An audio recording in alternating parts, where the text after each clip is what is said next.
तब परमेश्वर ने मनुष्य को हरे पत्ते, साग सब्जी इनको खाने की आज्ञा दिया था।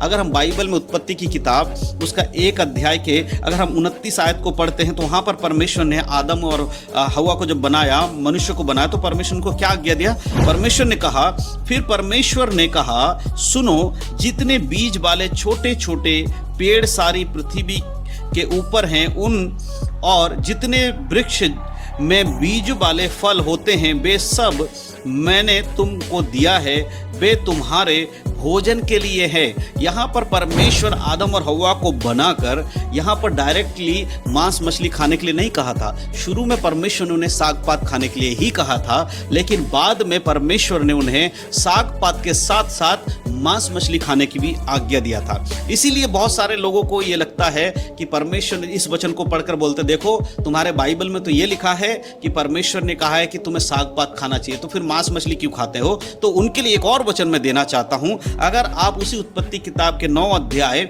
और उसके 3 और 4 आयत को पढ़ेंगे तो वहां पर आपको यह बात क्लियर हो जाता कि जिस परमेश्वर ने सृष्टि की शुरुआत में यानी कि आदम को बनाने के समय यह आज्ञा दिया था कि उसे हरे पत्ते या साग सब्जी को खाना चाहिए, उसी परमेश्वर ने फिर से मनुष्य को, नूह के वंशजों को क्या आज्ञा दिया उसको सुनने की आवश्यकता है। यहां पर 3 आयत में इस प्रकार से लिखा है, उत्पत्ति 9 के 3 में परमेश्वर कहते हैं, सब चलने वाले जंतु तुम्हारा आहार होंगे, जैसा तुमको हरे हरे छोटे पेड़ दिए थे वैसे ही अब सब। Sound fine? Cool, let's roll. So guys, फिर से चैंपियन बनने का टाइम आ गया।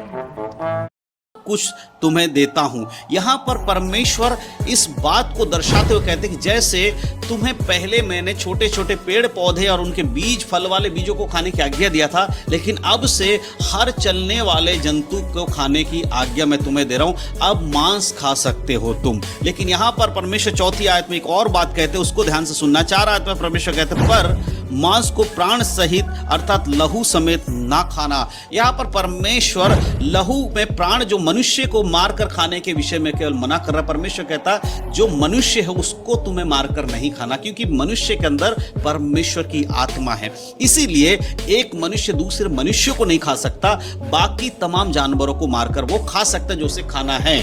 इसलिए बाइबल क्लियर है।